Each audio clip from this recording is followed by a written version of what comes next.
शांताकारं भुजगशयनं पद्मनाभं सुरेशं विश्वाधारं गगनसदृशं मेघवर्णं शुभांगं लक्ष्मीकान्तं कमलनयनं योगविद्यानगम्यं वन्दे विष्णु भवभयहरं सर्वलोकैकनाथं मुखं करोति वाचालं पङ्गुं लङ्घयति गिरिं यत्कृपातमहं वन्दे परमानन्दे माधवम् आता जैसा आहे तैसिया नमो तुझ्या श्रीरामराया तुझनी कृपे रघुवर्या तुझेवदवया सामर्थ्या नीलांबुज श्यामल कोमलांगम सीता समारोपित वामभागम पानुमासायक चारु चापम नमामि रामं रघुवंशनाथं जेने पंढरी सारिखाची आपला धामण गाव केला वैकुंठधिपती विठ्ठल सखा सवेला जोडिला जो का भूतळवटी भक्त विरक्त विख्यात हा बोधला त्यासनी संत मनकोजी चरणी साष्टांग मी घातला पुंडलिक वधारी विठ्ठल श्री ज्ञानदेव तुकाराम पंढरीनाथ भगवान की जय नवनाथ महाराज की जय अवधूत जगन्नाथ देव दत्ताजी देव हरी जय नाही दोघ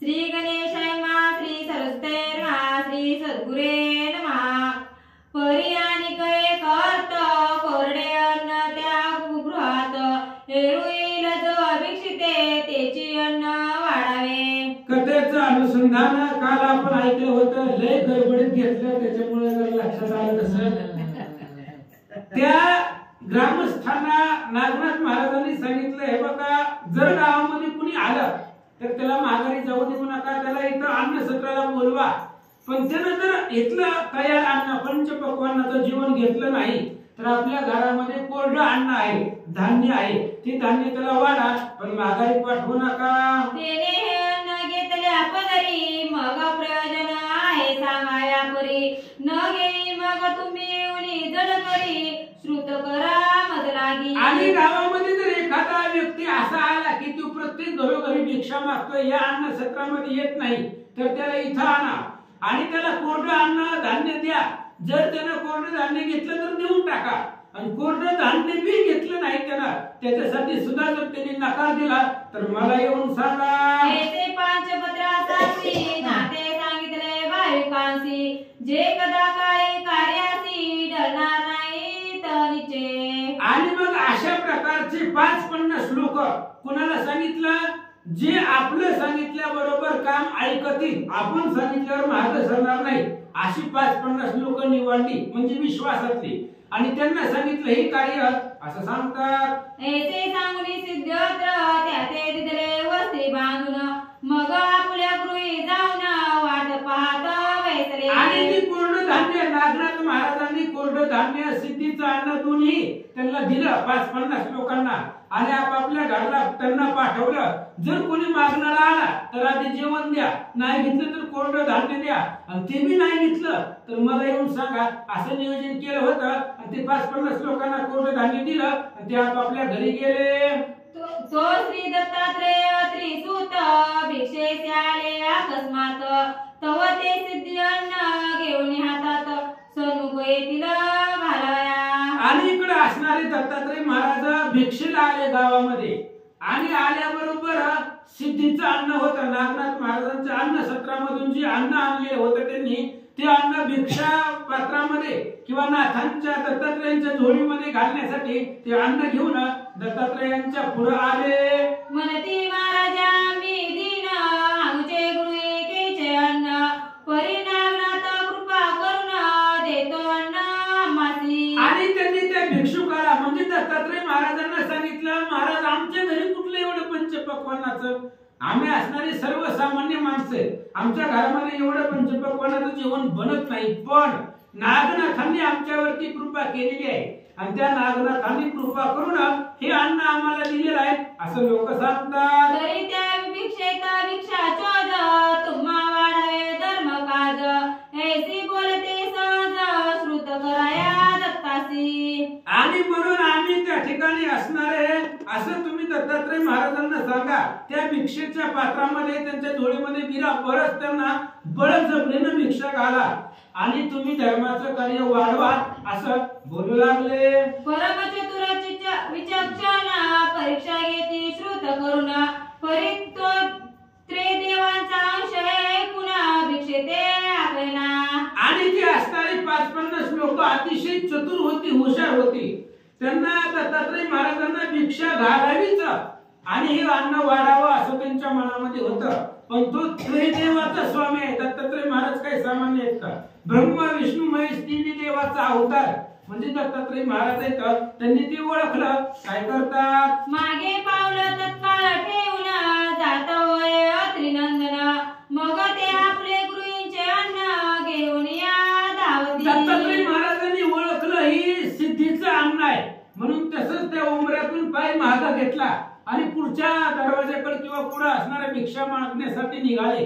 पण त्या असणाऱ्या घरातली लोक भिक्षेचं पात्र घेऊन दत्तात्रय महाराजांच्या मागे धावले. म्हणती महाराजा नामनाथांचे अन्न आपणान वाटे चिंती प्रसन्न. तरी आमचे कष्टानं चित्त देऊन विन्मुख होऊ नकाजी. आणि त्या लोकांनी सांगितलं दत्तात्रय महाराजांना, म्हणले महाराज नागनाथांचं अन्न तुम्हाला खायचंच नाही, नका खाऊ. पण आमच्याकडे पहा ना, आम्ही काय केलं आहे. अहो आम्ही एवढं भक्तिवान आहेत, भक्तिभावानं प्रेमानं तुम्हाला देतोय, घ्या. नागनाथांचं जर नसेल खायचं तर खाऊ नका, पण आमचं कष्ट पहा आणि आमच्या कष्टावरती प्रसन्न होऊन अन्न खावा असं लोक बोलतात. हे जे सांगून भिक्षा देती तो घेत नाही प्रांजल चित्ती. मग लग बघे हेर जाती श्रुत करती नातासी. अशा पद्धतीने लोक बोलत होते, युक्ती प्रयुक्तीनं चतुर्वाणीनं बोलत होते. आधी सिद्धीचं अन्न दिलं, पुन्हा असणारे कोरडं धान्य दिलं, पण काहीच घेत नव्हते ते अन्न सत्रामधलं. मग ते असणारे काही दूत विचक्षण गेले पळत पळत नागनाथांवाशी. नागनाथ महाराज कुठे होते? देवीच्या मंदिरामध्ये मंडप टाकलेला होता, तिथं अन्न सत्र चालू होतं. त्या असणाऱ्या मंदिरामध्ये गेले, नागनाथांना भेटले. काय सांगतात? नाथासी होता श्रुत मात शीघ्र चपळत वेद येत धावत. निकट येता हस्त संकेत हेर धाविती तयासी. ज्यावेळेस त्या दूतांनी सेवकांनी नागनाथ महाराजांना सांगितलं की असा असा भिक्षुक आलेला आहे, पण तो कुठल्याच प्रकारचं अन्न घरातलं घेत नाही. नागनाथ महाराज लगबगीने आले, धावत आले. आल्याबरोबर एका असणाऱ्या सेवकाने सांगितलं बोट दाखवून बघा, म्हणले तिथं उभा आहे. आणि असं सांगितल्यावर महाराज काय करतात? तोही हस्त संकेते कोणे हत्री सुताच्या निकट जाऊन प्रथम करे कर कवळून चरणी माता ठेवीतसे. आणि त्याला हस्त संकेतानं हाताने दाखवलं तिकडे उभा आहे म्हणले. आणि लगेच असणारे नागनाथ महाराज त्या भिक्षुकाच्या म्हणजे दत्तात्रय महाराजांच्या निकट जवळ गेले. जवळ गेल्याबरोबर त्यांचा हात धरला आणि त्यांच्या चरणावरती पायावरती नागनाथांनी डोकं ठेवला. म्हणे महाराजा योगपती माया तू मावळी दया सिद्धी तरी डावलुनी पाडसा प्रती गुप्त कैसा विचारसी. आणि मग लगेच बोलायला सुरुवात केली. म्हणले महाराज तुम्ही कसे आहेत? अनाथाचे नाथ आहेत, मावळी आहेत, अंतकरणामध्ये दया आहे आणि आम्हाला डालवून आम्ही तुमची लेकरं आहेत आणि माझ्यासारख्या पाडसाला लेकराला डालवून ओलांडून तुम्ही जाऊ नका असं महाराज बोलतात. मज करून आम्ही डळवान धन्यवंत बौद्ध काननी ते सांगून निष्ठुर पाणी जासी कैसा माये. हे असणाऱ्या भगवंता तुम्ही आई समान आहेत आम्हाला आणि माझ्यासारख्या लेकराला तुम्ही सोडून जाऊ नका. मला तुम्ही पाठीमाग पूर्वी लहानपणी भेटला निघून गेला, पण आता तेव्हापासून मी तुमची वाट पाहतोय, दर्शन द्या असं नागनाथ महाराज बोलतात. मजा बाळपणी आपले चोज धावून या तपोभोज गेला टाकून महाराजा मागे दृष्टी न करीत. लहानपणी 20 वर्षापूर्वी तुम्ही मला भेटला होता, तेव्हा आम्ही तुम्हाला ओळखू शकलो नाही कोण आहेत ते. त्यावेळेस माझ्या डोक्यावरती कृपेचा हस्त ठेवला आणि तुम्ही निघून गेला. माग सुद्धा बघितलं नाही माझ्याकडे, माग दृष्टी सुद्धा केली नाही, तसंच निघून गेला. तेव्हापासून मी आजपर्यंत तुमची वाट पाहतो. तरी मी सगळ्या तुझं वाचुनी पडला आहे गोरावळी मार्ग लक्षिता सूक्ष्म नयनी प्राणकंठी उरलासे. आणि तेव्हापासून महाराज मी तुमची वाट पाहतोय. या असणाऱ्या वनामध्ये तुमच्या व्यतिरिक्त वाट पाहत बसलेलो आहे. जसं पाडस हरिणीची पिल्लू ती हरिणीची वाट पाहतात, त्या पद्धतीने आतुरतेनं मी तुमची वाट 20 वर्ष झालं पाहतोय असं नागनाथ महाराज बोलतात. जैसा चातक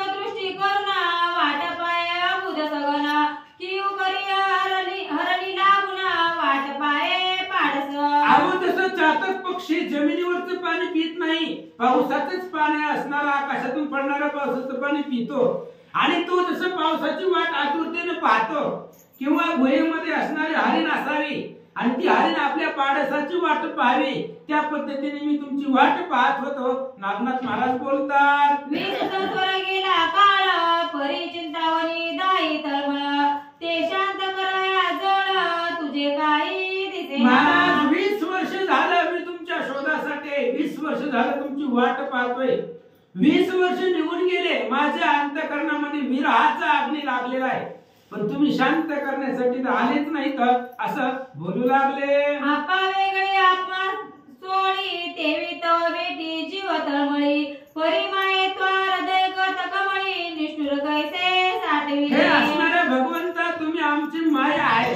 जसं पाण्यातला मासा बाहेर काढल्याशिवाय काढल्यावर तो जगतच नाही, पाण्याच्या बाहेर आल्याबरोबर तो तरफडतो तळमळतो, त्या पद्धतीने आम्ही तुमची वाट पाहिली आणि माझ्या हृदयाच्या ठिकाणी तुम्ही निष्ठुर कशी झालात असं बोलू लागले. ऐसे म्हणून आरंभळात नेत्र अश्रुनी पादाशाळीत, मने अंतर देऊनी माते गेलास कैसा महाराजा.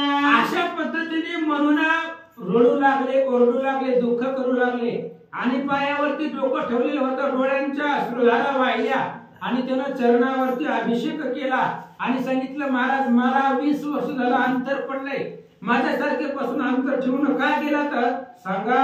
ऐसी मधुनी ग्लानी तवानी पूर लोटवी नेत्र जीवनी, मगत्र देव परीक्षा नयनी अंतराते ओळखी. आणि मग अशा पद्धतीने दीनवाणीनं दत्तात्रय महाराजांच्या पायावरती नागनाथ महाराजांनी डोकं ठेवलेलं आहे, त्यांच्या डोळ्यातल्या पाण्यानं पायावरती अभिषेक केलेला आहे. दत्तात्रय महाराजांनी पाहिलं, अंतरा ते ओळखी. भगवंत काही पाहत नाही, अंतर ओळखतो. मुंगीच्याही मनात काय झालं हे देवाला कळतं. मग त्या नागनाथ महाराजांच्या हृदयामध्ये काय आहे, अंतरात्मा काय आहे, दत्तात्रयांनी ओळखलं. चित्ती मने परप्रांजळवंत तापे तापला आहे नाथ, मग मस्तका खाली घालून हस्त उठविले महाराजे. आणि दत्तात्रय महाराजांनी विचार केला, नाथ आता तापलेले आहेत तपानं, म्हणजे आपल्या विरहानं त्यांना आपल्या भेटीची ओढ लागलेली आहे, अंतःकरणामध्ये पश्चाताप वाटू लागलेला आहे. असं ओळखू आल्याबरोबर मग त्यांच्या डोक्याखाली हात घातला, पायावरची पडलेले होते आणि डोक्याखाली हात घालून नागनाथ महाराजांना दत्तात्रयांनी उठवलं. प्रेम स्नेह कोळुनी पाणी हृदय कोळीला प्रेम करुणी, वामहस्ते कोळुनी ऊर्ध्वनी नेत्र अश्रू पुसितसे. आणि प्रेमाने त्यांचा हात आपल्या हातामध्ये घेतला, कवळला गेला आणि हृदयाला गाढ अशा प्रकारचं आलिंगन दत्तात्रय महाराजांनी नागनाथांना दिलं. प्रेमजळ हस्तेने आणि डाव्या हाताने आपल्या असणाऱ्या डोळ्यातली भस्मची मोठी काढली, नागनाथांच्या कपाळाला लावली. काय करतात, मग तरुणी शीघ्र हस्त नेत स्वामी कंतात, कृपे मोळी ठेवणी हस्त करणी मंत्र ओपिला. मग त्यांचा असणारा हात धरला, नागनाथ महाराजांचा हात दत्तात्रय महाराजांनी धरला, त्यांना एकांतामध्ये घेऊन गेले. एकांतामध्ये नेल्याबरोबर कृपेचा हस्त मस्तकावरती डोक्यावरती ठेवला, कानामध्ये मंत्राचा उच्चार केला. देवनी स्वमुखे आत्मपूर्ण केला ब्रह्म परायण, अपरंपार ज्ञानपण मुळावणी नाशिले. आणि मग डोक्यावरती दत्तात्रय महाराजांनी कृपेचा हस्त ठेवला, लहानपणी ठेवला होता पण एक सिद्धी प्राप्त करून दिली होती. पण आता ज्या वेळेस कृपा हस्त ठेवला गेला त्यावेळेस ब्रह्मपरायण केलं. जगतामध्ये जे जे भेटीचे भूत ते मानीचे भगवंत, ही भक्तियुग त्यांना ओळखून दिला आणि डोक्यावरती हात ठेवल्याबरोबर जे अज्ञान काजळे होती, अज्ञान होतं ते संपलं गेलं. ऐसी होता ब्रह्मस्थित कोटी, तत्काळ गुरु कृपे पडली दृष्टी, जैसे अप्रवितता शेवटी सुडाळ अर्क दिसत असे. आणि अशा प्रकारची स्थिती झाल्यानंतर ना पुन्हा जे जे जिथं जिथं पाहिजे तिथे तिथं ब्रह्म दिसू लागले. त्या ठिकाणी असणारे, कारण गुरुकृपा आहे, गुरुकृपेची दृष्टी झाली त्यांची, पाहण्याची दृष्टी. डोक्यावरती आजपर्यंत गुरु नव्हता, त्यामुळे सगळं असणारं द्वैत भासत होतं. आज गुरुची कृपा झाली, अज्ञान संपलं आणि ब्रह्ममय जगत भासू लागलं. देवी पाहता दत्त स्वरूप, मग उचंबळा आनंद खूप, अहा म्हणून बाप बाप पदी मोळी अर्पितसे. आणि त्या पद्धतीने दत्त स्वरूप पाहिले गेले जगताला. जिथं जिथं पाहिजे तिथे तिथं दत्तात्रयांचं स्वरूप दिसू लागलं. मग पुन्हा नागनाथ महाराजांना प्रचिती आली, पुन्हा त्यांच्या चरणावरती डोकं ठेवलं आणि पाया पडले. मग परमप्रिय त्रिनंदने अंकितला स्नेह करुणा करे मुख पुरवाळून मागील कथा निवेदी. मग अशी प्रचिती आली, ब्रह्मपरायण त्यांना केल्याबरोबर दत्तात्रय महाराजांनी नागनाथांना उठवलं, आपल्या मांडीवरती बसवलं आणि त्यांच्या कानामध्ये गुह्यार्थ सांगू लागले. कोणता? आरवी होत्र नारायण आहेची बातू मै कारण उर्गी कुशी विधी वीर्यवान जन्म तुझा होय बा. आणि दत्तात्रय महाराजांनी सांगितलं, द्वापारयुग संपताना भगवान श्रीकृष्णाकडे नवनारायण गेलेले होते. कृष्णानं बोलवून घेतलेलं होतं आणि त्या नवनाथांना सांगितलं होतं कलियुग सुरू झालेला आहे आणि तुम्ही तुमच्या पृथ्वी तलावरती नावानं अवतार घ्या. त्या नवनारायणामधले आविर्होत्र नारायणाचा अवतार म्हणजे तुम्ही आहेत आणि सर्पिणी उदरामध्ये तुमचा जन्म झालेला आहे असं दत्तात्रय महाराज सांगतात. तरीही ऐसी मूळ कथा मज आतुरली हृदय शोधिता म्हणून बळा तुझ्या हाता सिद्धी कळा ओपिली. दत्तात्रय महाराजांनी सांगितलं, मी कुणाला बी कशी सिद्धी देईन म्हणले. अरे मी ओळखलं, तुला पाहिलं, तुझं अंतर जाणलं. 20 वर्षापूर्वी जेव्हा तुला भेटल्याबरोबर तुला पाहिल्याबरोबर ओळखलं की तू नवनारायणापैकी आविर्होत्र नारायणाचा अवतार आहे. ही ओळखून लक्षात घेऊन मी तुला सिद्धी कळा दिलेली आहे असं दत्तात्रय महाराज बोलतात. तरी तुझ भेटी द्यावया कारण इच्छित होते माझे मन परी प्रारब्ध योगे करून आधी घडून आले बा. म्हणून तुला सुद्धा भेट द्यावी माझ्या मनामध्ये खूप दिवसापासून होता, पण कुठल्याही गोष्टीला प्रारब्ध आणि योग लागतो. योग आणि प्रारब्ध असल्याशिवाय सहसा कोणाची भेटी होत नाही. 20 वर्षापासून माझ्याही मनामध्ये होतं की आविर्होत्र नारायणाचा अवतार नागनाथांना भेटावा, पण तो आज भेटीचा योग आला असं महाराज बोलतात. जे प्रकरण समचित लोह चुंबका भेटी होत की समुद्र सारे केवंत नगावळी होतसे. आणि जसं बघा भेट झाल्यानंतर ना अशी भेटली दोघं एकमेकांना, जसं लोह चुंबक लोखंडाला चुंबक स्पर्श करावा ते जसं आकर्षून घेतात किंवा समुद्र असावा आणि त्या समुद्रावर त्याचे असणारे क्षार असावे, तरंग असावे, लाटा असाव्या, त्या पद्धतीने भेटले. देवी बापा तुझ मज भेटी झाली प्रारब्ध योग काठी ऐसे म्हणून हृदय पोटी नाता लागी धरितसे. आणि दत्तात्रय महाराजांनी सांगितलं, म्हणून आपली प्रारब्ध योगानं आज भेट झालेली आहे. प्रारब्ध योग असल्याशिवाय आपली भेट झाली नाही. आज प्रारब्ध आलं एवढं असणार 20 वर्षामध्ये आणि आज आपल्या भेटीचा योग आला असं बोलू लागले. मग उभय प्रतापवंत निघता सांडुनी ते कांत ग्रामाबाहेर निघून त्वरित काशी क्षेत्री आणि मग चालले. ते कोल्हापुरामधून बाहेर आले, ते गाव सोडलं, वनामध्ये एकांतामध्ये आले.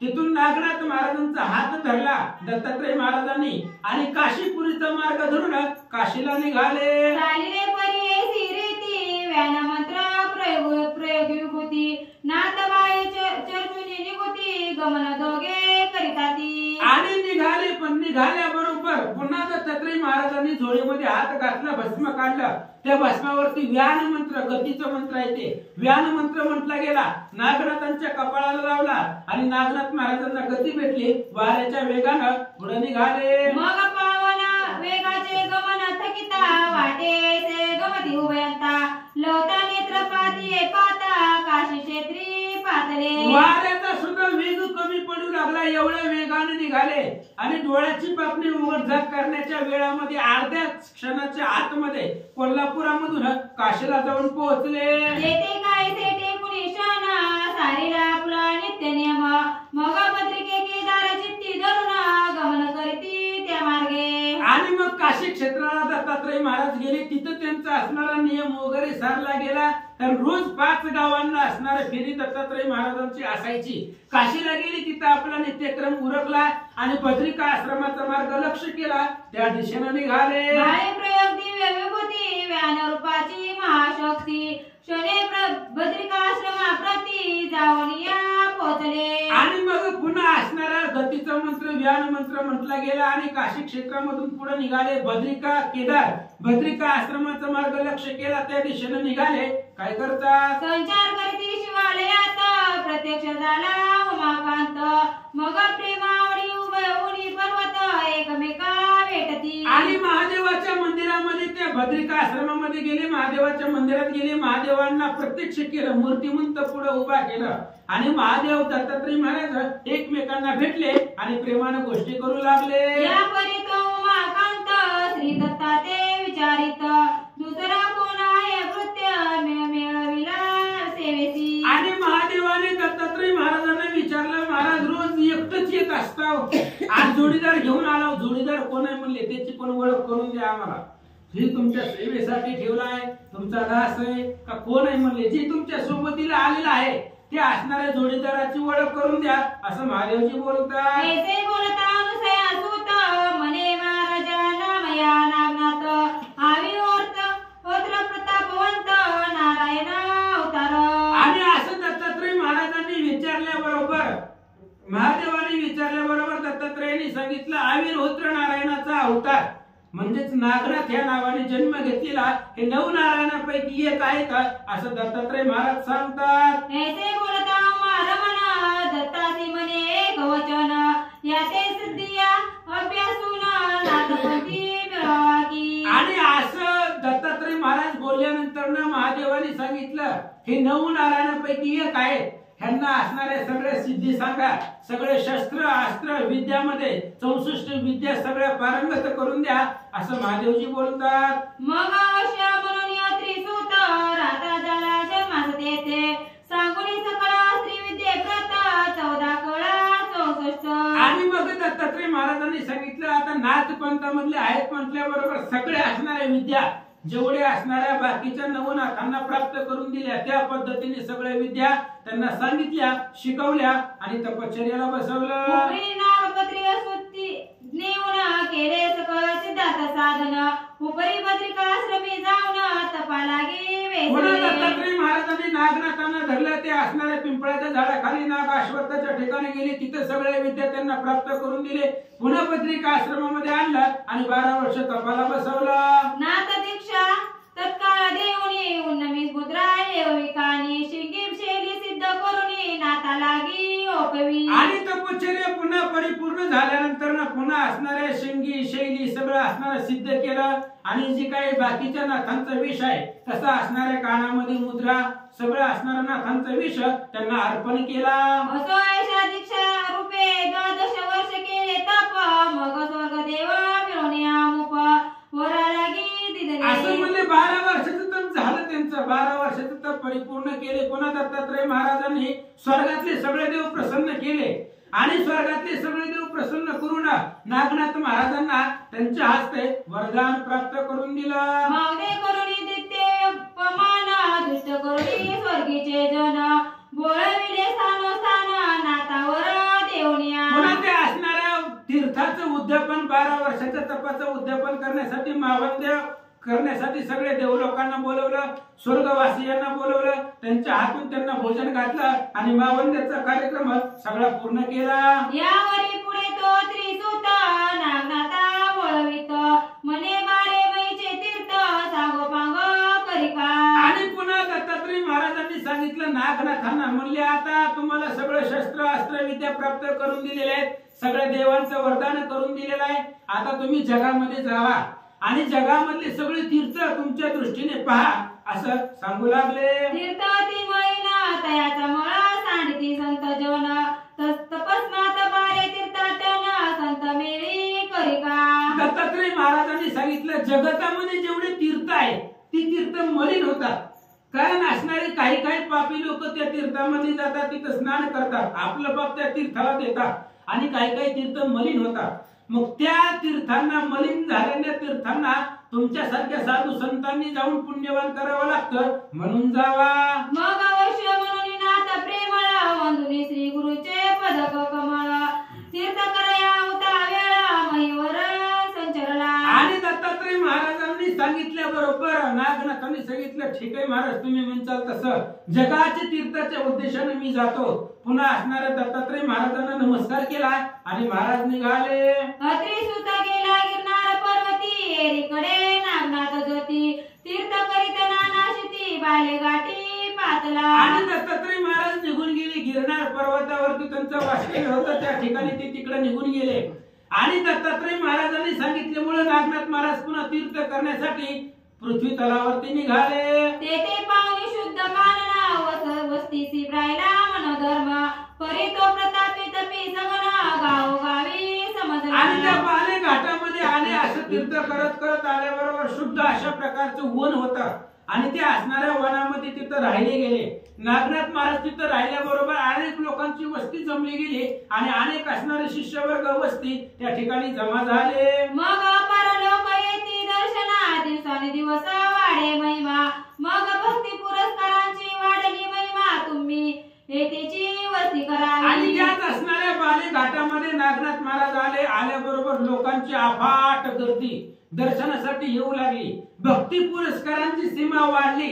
भक्ती असणारी भाव भक्तीची काही लोक होती, त्या लोकांची संख्या वाढली आणि भक्तांनी सांगितलं महाराज तुम्ही आता इथंच राहावा. मग परधर्म करून वस्तीसी राहिले पारजन वडवाळे से ग्राम नाम नागनाथे ठेवले. आणि तिथे लोकांची वस्ती वाढली गेली, अफाट धर्म वाढला गेला. नागनाथ महाराजांना सांगितलं लोकांनी भक्तांनी, म्हणले महाराज आता इथंच राहा, इथून कुठं जाऊच नका. म्हणून नागनाथ महाराज तिथंच राहिले आणि त्या गावाचं नाव त्यांनी वडवळ असं ठेवलं. या परी कोणी एके दिवशी मचिंद्राला त्या ठायासी स्वजराता झाला वडवळासी नाथ कीर्ती ऐकली. असं म्हणले नागनाथ महाराज वडवळला राहिले. राहिल्यानंतर ना अनेक भक्त लोक येऊ लागले, नागनाथ महाराजांची सेवा करू लागले. धर्म वाढला गेला आणि असं इकडे मचिंद्रनाथ तीर्थ करत करत करत वडवळ गावामध्ये आले. आल्याबरोबर त्यांनी ऐकलं या गावामध्ये नागनाथ महाराज कोणीतरी सिद्ध आहे असं त्यांना वाटलं. म्हणून मचिंद्र दर्शना जात तो मठद्वारी येऊन त्वरित सदृढ चालता द्वारांत स्वशिष्यानी हटकिले. आणि मचिंद्रनाथांना वाटलं कोणीतरी सिद्ध नागनाथ या ठिकाणी राहतात. आता प्रत्येकाच्या मुखामधून त्या नागनाथाची कीर्ती ऐकलेली होती, म्हणून मचिंद्रनाथांना वाटलं यांचं दर्शन घ्यावं.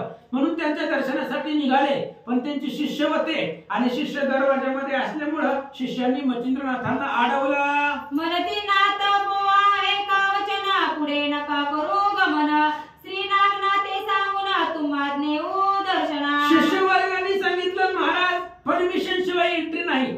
आधी नागनाथ महाराजांना सांगावं लागतंय कोणीतरी तुमच्या दर्शनाला आलेला आहे, आम्ही जातो नागनाथ महाराजांना सांगतो आणि त्यांनी जर सोडा म्हणलं तर बघू म्हणले तुम्हाला पाठवतो, असं ते शिष्य बोलू लागले. कयांच्या परवानगी वाचून होत नाही कोणाचे गमन तपस्मात थांबावे क्षण आम्ही विचारून येतो की. शिष्यवर्गाने मचिंद्रनाथांना सांगितलं महाराज थांबा म्हणले, गडबड करू नका.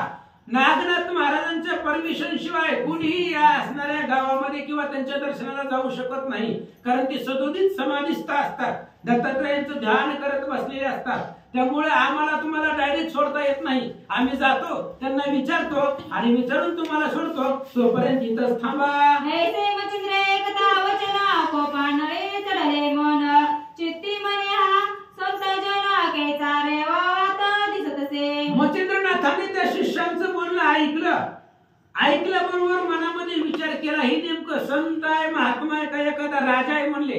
ह्याचे एवढे मोठे शिष्य आहे आणि परवानगी लागते, साधू संतांच्या दर्शनाला परवानगी कशाला लागते म्हणले. अशा प्रकारचा विचार केला. मग पुन्हा मचिंद्रनाथाच्या मनामध्ये विचार आले, देवद्वार साधूद्वार मुक्त असावे निरंतर तरी कपटपतीचा संत व्यवहार संग्रहाते न ठेविती. मचिंद्रनाथांनी विचार केला देवाचा दरवाजा आणि साधू संतांचा दरवाजा सदोदित मुक्त असावा. मध्यरात्री जरी कुणी आलं तरी त्याला दर्शनासाठी येऊन द्यावं, त्याला देवाचं आणि साधू संतांचं दर्शन मिळावं. त्याच्यासाठी त्या दरवाजामध्ये बंधनं नसावीत, दरवाजा खुला असावा. पण इथं असणारे रक्षक आहेत, मग ही कोणीतरी साधू नाही, कपटपणीचा व्यवहार इथं काहीतरी आतमध्ये कपट चालत आहे असा विचार मचिंद्रनाथांनी केला. ते आहे बंड जग गोंधळाचे केले प्रचंड तरी शिक्षा आता उदंड दाखवावी अनरा. मचिंद्रनाथांनी विचार केला ही कोणी साधू संत नाही, ही नागनाथ उगं नाव लौकिक केलंय. मग जगाला फसवण्याचं काम असणार इथं होत आहे. कोणी जगाला फसवून काहीतरी कपटीपणाचा व्यवहार करणार, अशा प्रकारचा व्यवहार इथं चालतोय. मग आपण या नागनाथासहित सगळ्यांना शिक्षा करावी, दंड करावा असा विचार नाथांच्या मनात आला. त्या शिष्याचे केले तांडन तांडन करिता बहुत जन सप्त शत शिष्य मग धावले. मच्छिंद्रनाथांना 2-3 सेवकांनी अडवलं होतं. मच्छिंद्रनाथांनी पाहिले, थांबले आणि त्या असणाऱ्या 2-3 शिष्यांच्या कानाखाली मारल्या. मच्छिंद्रनाथांनी मारल्याबरोबर 700 लोक होते, 700 शिष्य नागनाथांचे. एक दोघाला मारल्याबरोबर 700 शिष्य मच्छिंद्रनाथाच्या अंगावरती धावले. ते पाहून या मच्छिंद्रनाथ स्पर्श गवळा तोरे फेरित तेने झाल्या मै व्यक्त 700 शिष्य सकळी कर. आता 700 लोक एकदम अंगावरती येत असताना मच्छिंद्रनाथांनी पाहिल्याबरोबर आपल्या झोळीमध्ये हात घातला, भस्माची मुठी काढली आणि स्पर्शास्त्र मंत्र त्याच्यावरती म्हटला गेला आणि ती 700 शिष्य त्यांच्यावरती भस्माची मुठी सोडून दिली आणि ते 700 शिष्य जमिनीला चिटकून बसले. मै व्यक्त सकळ होता नाथ मुखवटा तांडन करिता तव ते आरंभळती आक्रोशवंत एक आरडा उठला आणि 7ही शिष्य जमिनीला चिटकून टाकले.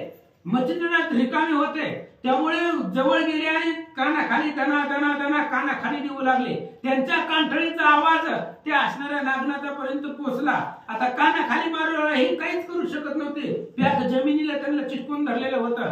त्यामुळे ते आरडा ओरडा आक्रोश करू लागले. तो एरिकडे मठात सदा ध्यानी कबरुनी नागनाथ कोल्हा आरडाय कुणी प्रांजळवंत देहावरी पातला. आणि इकडं नागनाथ महाराज आपल्या मठामध्ये सदोदित दत्तात्रयांचं स्मरण करून ध्यानामध्ये होते आणि दत्तात्रयांचं स्मरण अंतःकरणामध्ये चालू असताना त्यांच्या ध्यानामध्ये तल्लीन झाल्यामुळं ही असणाऱ्या 700 शिष्यांचा गोंधळ कोल्हाट त्यांनी ऐकला गेला आणि आपल्या देहावरती आले.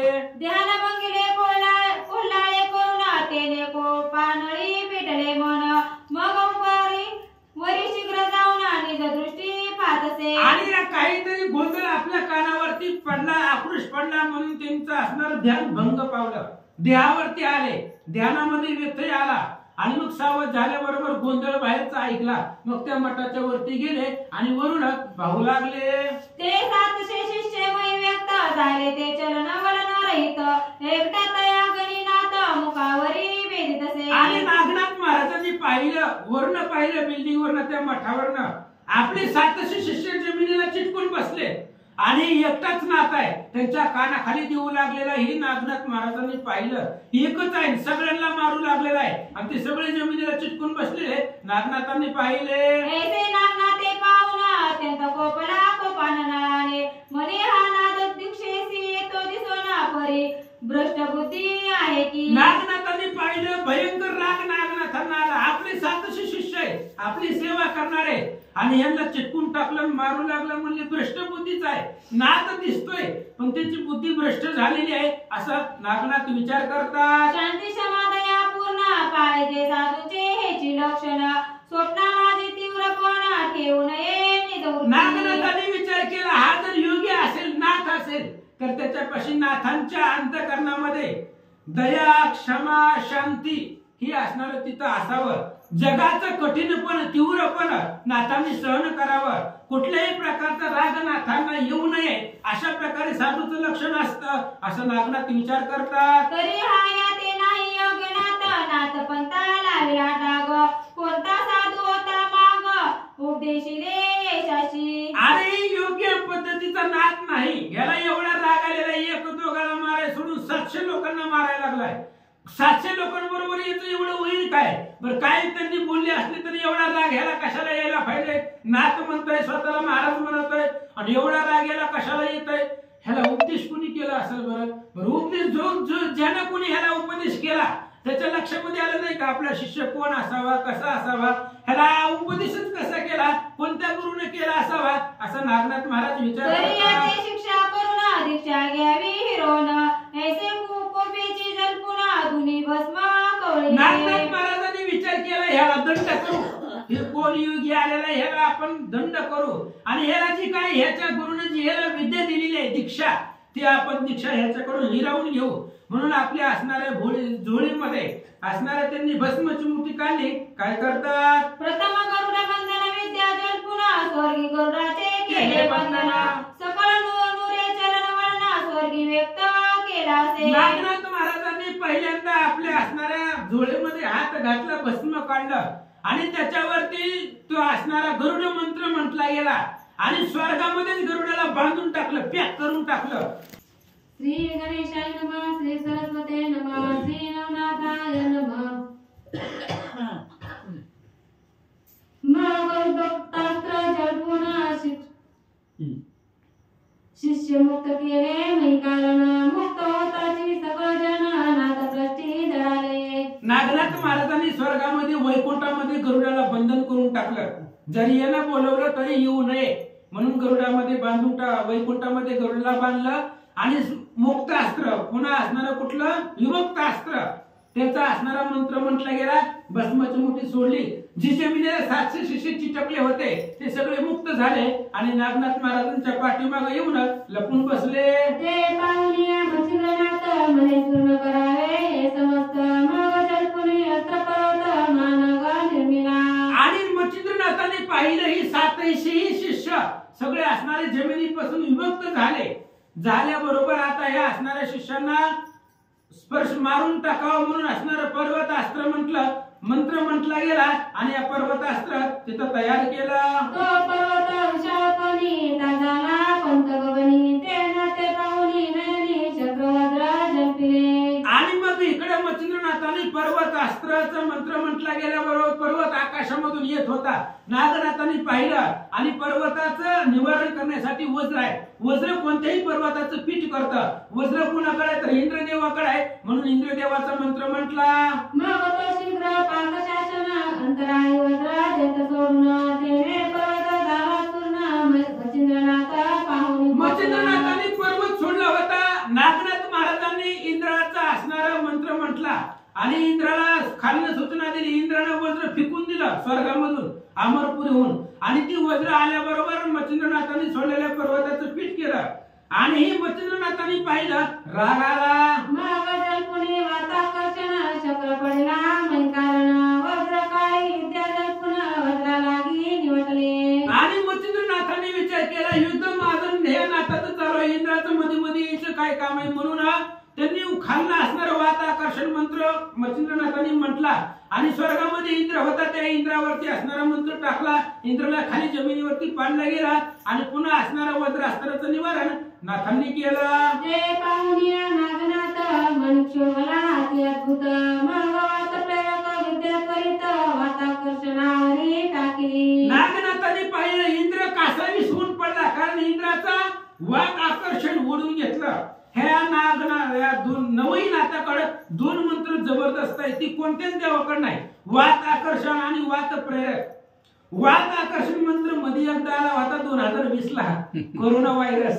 वाराच बंद, श्वासच बंद आणि असा असणारा वात आकर्षण मंत्र म्हटल्याबरोबर इंद्र कासावीस होऊ लागला. नागनाथ महाराजांनी वात प्रेरक मंत्र म्हटला आणि इंद्राचं जे काही चलनवलन आहे ते व्यवस्थित चालू झालं. तेने चक्र सावध होऊन पळू लागला भय करुणा, म्हणे प्रतापी घन दोघे जण आपले काम नसे येते. इंद्र सावध झाला. नागनाथ महाराजांनी त्याला असणाऱ्या वात प्रेरक मंत्राने सावध केलं, त्याला श्वास मिळाला. इंद्राने विचार केला दोघांच्या भांडणामध्ये आपण पडायचं न, निघून गेला. ऐसे म्हणून भयस्थित चक्रस्थाना पळून जात, इकडे मच्छिंद्रनाथ काय करिता कैदाला. आणि इकडे इंद्राने विचार केला दोघेही समर्थ आहेत, दोघेही योद्धे आहेत, दोघेही प्रतापवान आहेत म्हणून दोघांच्या मध्ये आपण पडायचंच नाही म्हणून स्वर्गाला इंद्रदेव निघून गेले. आणि इकडे असणाऱ्या मच्छिंद्रनाथांनी काय केलं, मग तो शक्ती अति दारुण जलपुनी मंत्र प्रयोगाने सिद्ध करून दीप्यमान नागेश बागा पाठविली. आणि मच्छिंद्रनाथांनी वासवी शक्तीचा असणारा मंत्र म्हटला गेला. आणि वासवी शक्ती जी महाभारताकडे कर्णाकडे होती, महाभारतामध्ये कर्णाकडे होती, त्या शक्तीला भगवान श्रीकृष्ण सुद्धा घाबरत होते म्हणून घटोत्कचाला पुढे केलं, मारलं गेलं. अशा प्रकारची वासवी शक्ती दुर्धर नागनाथ महाराजावरती सोडून दिले. परी शक्ती महादारुण सहस्र मित्र ते जे करुण प्रलया कायचा तेचे अग्न शब्द करिता येतसे. आणि मच्छिंद्रनाथाने नागनाथाकडे वासवी शक्ती पाठवली. हजार सूर्यांचं तेज असावं तेवढे असणारी ती शक्ती लखलख करत नागनाथांच्या दिशेने निघाले. शब्द करिता कडकडाट कचुनी पडती गिरी कपाट, जरा कापे जळजळाट विभागो पादसे. आणि ती असणार तीव्र अशा प्रकारचा ती शक्ती कडकडाट करत निघालेली होती.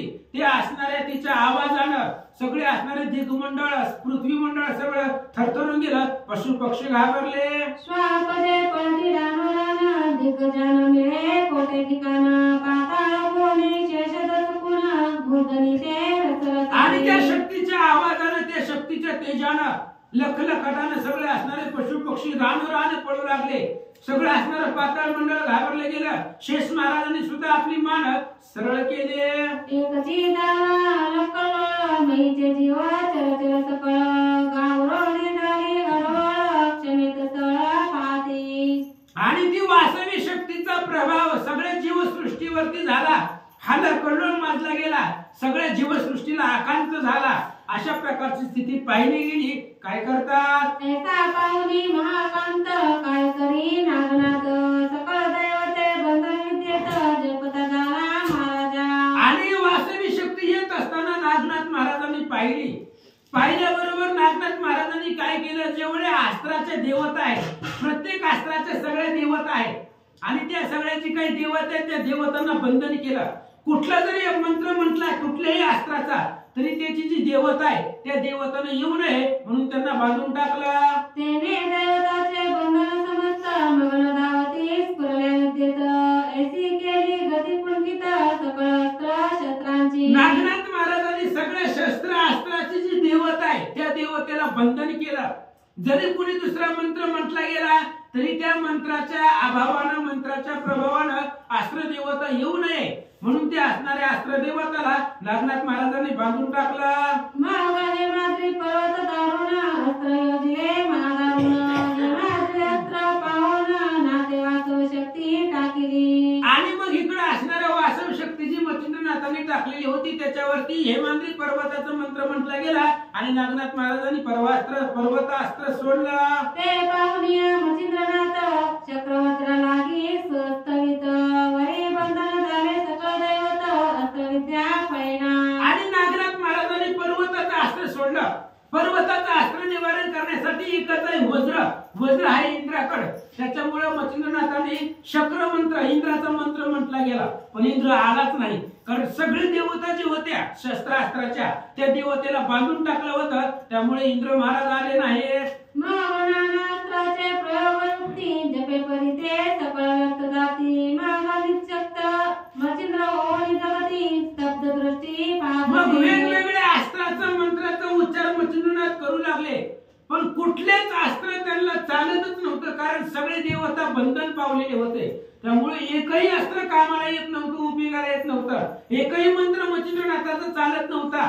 त्यामुळे मच्छिंद्रनाथ स्तब्ध झाले आणि एका जागी उभा राहिले. तो एकीकडे नागनाथ नानास्त्रे झळकुनी त्वरित पर्वता समान तक्षकतेत अस्त्रविद्येशी धावले. आणि इकडे नागनाथ महाराजांनी नागास्त्र सोडलं सर्पास्त्र आणि सर्पास्त्र सोडल्याबरोबर पर्वतासारखी साप नाग मच्छिंद्रनाथाच्या अंगावरती धावले. नाग मच्छिंद्राचे दशू धावती शतानुशत नाही गती ते पाहुनी मच्छिंद्र गती गरुडास्त्र तेव्हा जपत असे. आणि मग नागनाथांनी नागास्त्र सोडलं गेलं आणि नागास्त्र आल्यामुळे 100 पेक्षा अधिक नाग आले आणि मच्छिंद्रनाथांना ध्वंस करू लागले चावू लागले. आणि त्या नागाच्या विषाच्या विथुत होऊन मच्छिंद्रनाथांनी गरुड अस्त्राचा मंत्र म्हटला गेला. गरुडाला बोलवलं पण गरुड महाराज आले नाहीत. परिणागनाथे पूर्व प्रकरणी केले होते गरुड बंधन तेथे मच्छिंद्राचा योग पूर्ण व्यक्त झाला गरुडास्त्री. नागनाथ महाराज ज्यावेळेस पहिल्यांदा युद्धाला आले त्याबरोबर पहिल्यांदाच गरुडाचा मंत्र असणारा टाकला होता आणि वैकुंठामध्ये गरुडाला बांधून टाकलेला होता. आणि पुन्हा नागास्त्र सोडलं. मच्छिंद्रनाथांनी गरुडाचा मंत्र म्हटला गेला पण आधीच बंधनामध्ये असल्यामुळे गरुड महाराज आलेच नाहीत. मग ते सर्प उन्मत्त येऊन डंकिती ठाईनाथ तेने मच्छिंद्र हडबडीत प्राण सोडू पाहत असे. मग मच्छिंद्रनाथाला सोडवायला गरुड आलीच नाही आणि गरुडाशिवाय नागास्त्र सर्पास्त्र कोणीही तोडू शकत नाही. एकच गरुड आहे जो सापांचं निवारण करू शकतो आणि गरुड अस्त्र आलं नसल्यामुळं मच्छिंद्रनाथांना ते साप चावू लागले त्यामुळे प्राण कासावीस झाला. मग अंतकाळीचा समय जाणून चित्तबुद्धी अंतकरण काया वाचा तन मन गुरुचे चरण वास्तविक असेल. मग मच्छिंद्रनाथाच्या लक्षामध्ये आला आता आपल्याला कोणची अस्त्र देवता शस्त्र देवता कोणी वाचू शकत नाही. जर आपल्या मदतीला कोणी येऊ शकल तर फक्त आणि फक्त आपली गुरु माऊली दत्तात्रय महाराजांचा धावा करू आणि दत्तात्रय महाराज आपल्या मदतीला धावतील म्हणून महाराजांचं स्तवन सुरू केला.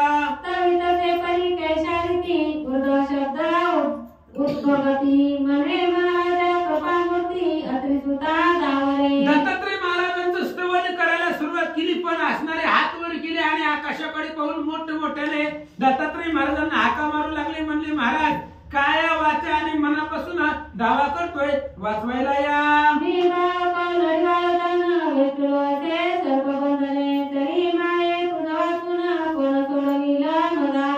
आणि मच्छिंद्रनाथांनी सांगितलं महाराज मी काया वाचा अंतःकरणापासून तुमचं असणारं स्मरण करतोय.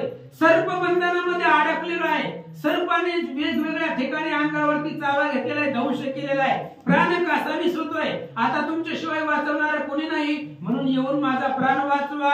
हे त्रैदेव अवतार प्राणी मज पारसाची तू हरणी व्याप्रभेसला मम प्राणहरणी दाऊनी लगबगे. हे असणारे तिन्ही देवाचे अवतार तिन्ही देवाचे स्वामी तुम्ही असणारे दत्तात्रय महाराज आहे. मी तुमचं पाळस आहे लेकरू आहे आणि माझ्या पाळसासाठी धावा. तुमच्या पाळसाला व्याघ्र खाण्यासाठी टपलेला आहे म्हणून येऊन मला वाचवा.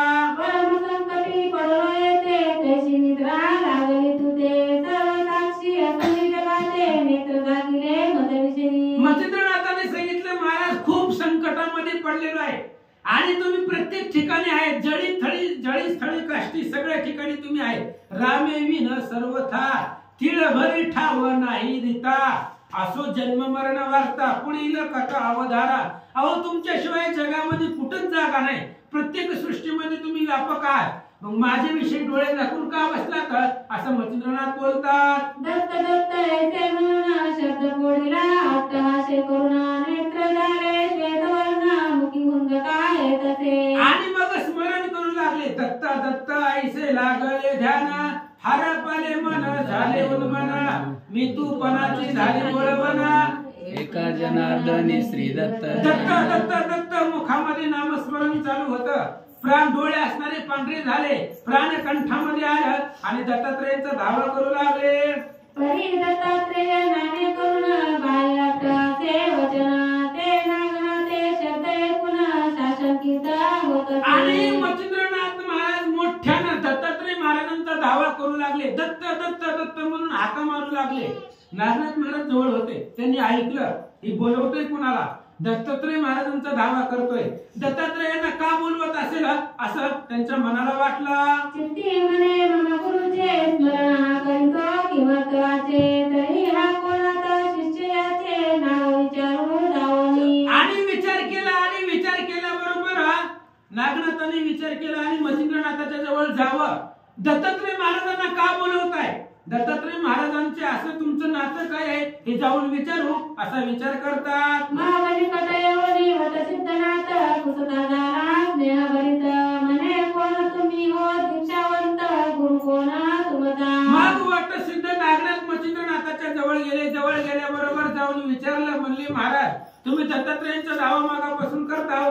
मग दत्तात्रय महाराज कोण आहेत त्यांचा दावा का करताव मला सांगा. पेरू म्हणे आदेशनाथा नाम मच्छिंद्र तत्वता प्रसन्न करून अत्रिसुता अनुग्रह घेतला.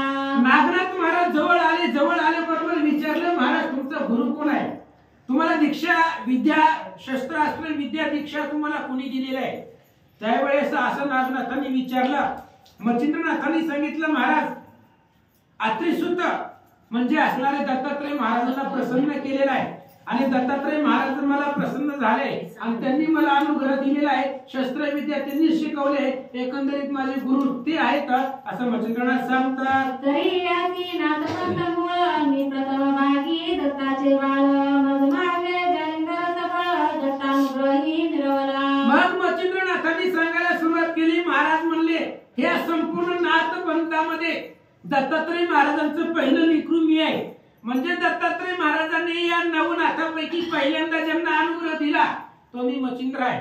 माझ्या पाठीमागे दुसरा अनुग्रह दिला तो म्हणजे जालिंदरनाथ आहेत. पुढं तया मागे भरतरीनाथ दत्त शिष्य झाला जगविख्यात जोवऱ्यावरी तोपर्यंत चिरंजीव चिरवला.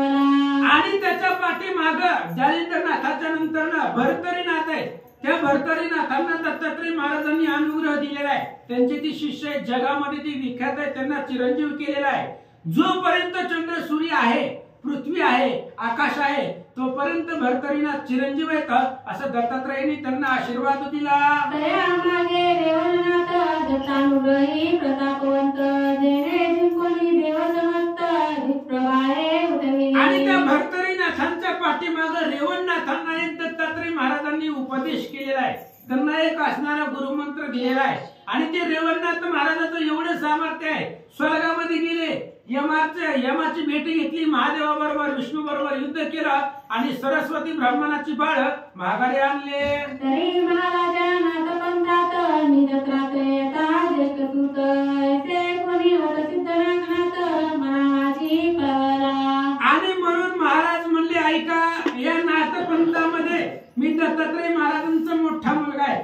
म्हणजे दत्तात्रय महाराजांनी प्रथम अनुग्रह या नाथ संप्रदायामध्ये मलाच दिलेला आहे.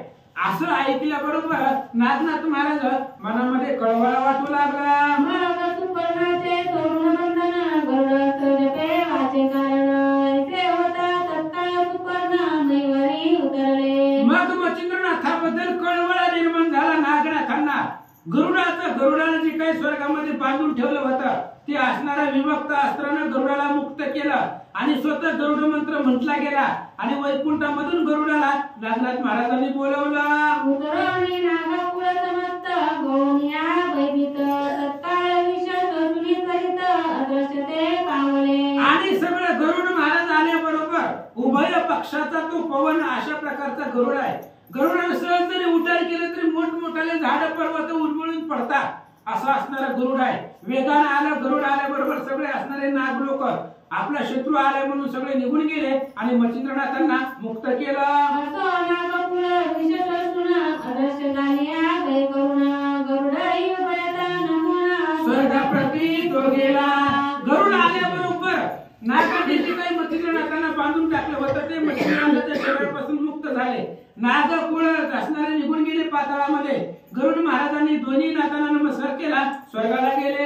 एकीकडे नागनाथ मच्छिंद्रचरणी माता ठेवीत म्हणे ताता समान वज्रपात गुरु माझा तू होची. आणि इकडे नागनाथ महाराज आल्याबरोबर मच्छिंद्रनाथाच्या पायावरती नागनाथांनी डोकं ठेवलं. सांगितलं, माझे तुम्ही गुरुबंधू आणि ज्येष्ठ आहात, कारण तुमचा आमचा गुरु एकच आहे आणि तुम्हाला ज्या गुरुने उपदेश दिला ते सुद्धा माझे गुरु आहेत. पण तुम्हाला उपदेश पहिल्यांदा दिलेला आहे, या नात्याने तुम्ही मला आदरणीय वंदनीय आहेत असं नागनाथ बोलतात. मावनेओनिया स्वस्नामाशी बैसविला आपणापाशी गौरवने उदार मानसी एक मास ठेविला. मग नागनाथ महाराजांनी मच्छिंद्रनाथाच्या हाताला धरलं, आपल्या मठामध्ये नेलं, त्यांचा असणारा मान सन्मान गौरव केला आणि 1 महिनाभर आपल्या मठामध्ये ठेवला. यावरी मच्छिंद्र एके दिवशी बोलता झाला नागनाथाशी तुवा बंधन द्वारापाशी ठेविले काय म्हणूया. आणि 1 दिवस असंच 1 महिन्याचा काळ निघून गेला. मच्छिंद्रनाथांनी नागनाथांना विचारलं, म्हणले, महाराज तुम्ही दरवाजामध्ये बंधन कशाला ठेवले? तुम्ही हे जे काही शिष्य तुमचं आहे ते शिष्य उर्मट आहे, कोणालाच नीट बोलत नाही, आणि हे शिष्य तुम्ही दरवाजामध्ये का ठेवले?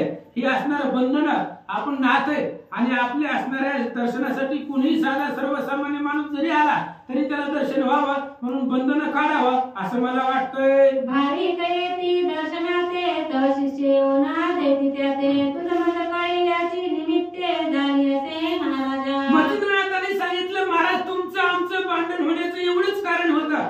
मी तुमच्या दर्शनाला आलो आणि तुमच्या शिष्यवर्गाने मला अडवल्यामुळे मग मला राग आला आणि मी शिष्याला मारलं, त्याच्यामुळे आपलं युद्ध झालं. म्हणले, अहो सर्वसामान्य, आता माझ्याकडे शक्ती होती म्हणून मी युद्ध केलं.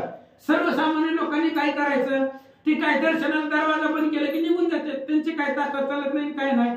सर्वसामान्य लोक जर तुमच्या दर्शनाला आले आणि शिष्याच्या वागण्यामुळे त्यांच्या बोलण्यामुळे ते तुमच्यापर्यंत पोहोचत नाही आणि तुमचं दर्शन त्यांना होत नाही असं मच्छिंद्रनाथ सांगतात. या वैकोले नागनाथ नियस तोतदा जानस्त जन हे ओरी अपरिमित जन माझे गंगिती. नागनाथांनी सांगितलं, महाराज मी कसं आहे महाराजांचं स्मरण माझ्या असणाऱ्या हृदयामध्ये चिंतन चालू असतं, त्यामुळे मी सतत ध्यान करत बसलेलो असतो आणि कोणी मी येतं आल्याबरोबर माझं ध्यान भंग पावलं जातं. ते असणाऱ्या चिंतनामध्ये स्मरणामध्ये माझं लक्ष लागत नाही, म्हणून शिष्यवर्ग ठेवला.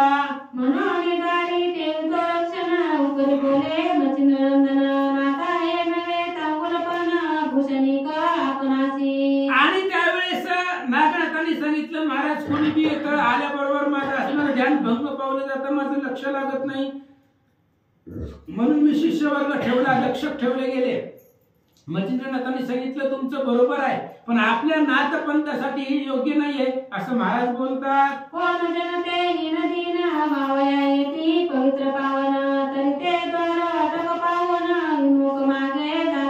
मच्छिंद्रनाथांनी सांगितलं नागनाथ महाराज आपल्या दर्शनासाठी खूप लांबून लांबून लोक येतात आणि मनामध्ये खूप आशा घेऊन येतात. हीन दीन गरीब दरिद्री असणारी लोक आपल्या तुमच्या दर्शनाला या वडवळ गावामध्ये येतात आणि वडवळ गावामध्ये आल्याबरोबर तुमच्या असणाऱ्या दरवाजामध्ये रक्षक आहेत, द्वाररक्षक आहेत, आटक पाहिजे किती महागारी निघून जातात, त्यांना तुमचं दर्शन होत नाही असं मच्छिंद्रनाथ सांगतात. तरी मुक्त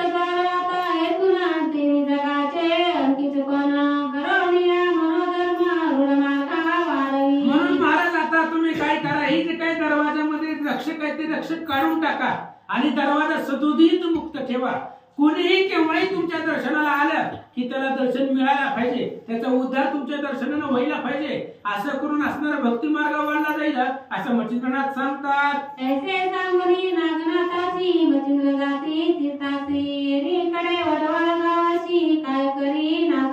आणि इकडे असणारे मच्छिंद्रनाथांच्या सांगण्यावरनं नागनाथ महाराजांनी जी काही शिष्य होते, द्वाररक्षक होते, ते असणारे द्वाररक्षक काढले, त्यांना काढून टाकला आणि दरवाजा मुक्त ठेवला.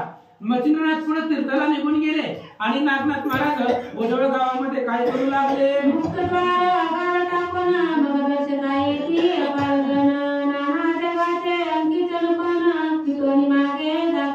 आणि मग मुक्त द्वार ठेवले गेलं नागनाथ महाराजांनी. कुणीही केव्हाही आलं तरी त्यांना दर्शन मिळावं म्हणून दरवाजा मुक्त केला. खूप लांबून लांबून लोक वडवळ गावाला येऊ लागली, नागनाथ महाराजांचं दर्शन घेऊ लागली, पुण्य पावन होऊ लागली आणि भक्ती मार्ग वाढू लागला.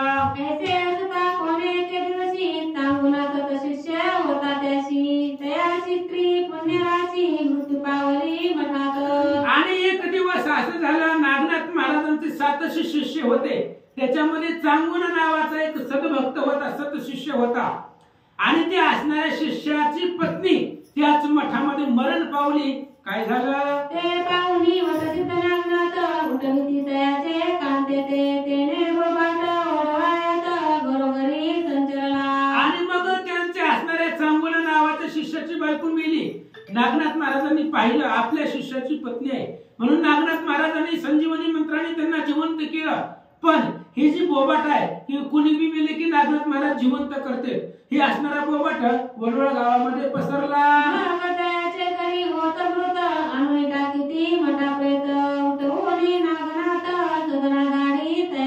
मग त्या वडवळ गावामध्ये कुणी बी मेला की ती असणारे प्रेत उचलायचे, नागनाथ महाराजांच्या मठामध्ये आणून टाकायचे. नागनाथ महाराज ध्यानामधून सावध झाले की त्यांना जिवंत करायचे, ते आपल्या घरी जात होते. तसं पूर्वी चांगदेव महाराज ते असणारे लोकांना जिवंत करत होते आपल्या समाधीतून जागे झाल्याबरोबर आणि ती लोक घरी जात होते. तसं त्या वडवळ गावामध्ये कोणी मरतच नव्हतं असं सांगतात.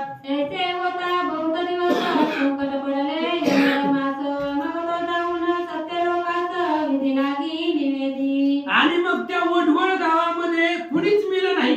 यमानं आपलं लॅपटॉप उघडलं, त्याच्यामध्ये लिस्ट पाहिली गेली, वडवळ गावामध्ये एक बी मेलं नाही 1-1.5 महिन्यामध्ये.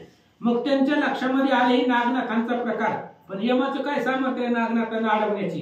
त्यामुळे यम महाराज ब्रह्मदेवाकडे गेले आणि ब्रह्मदेवाला हात जोडले आणि सांगितलं, ऐका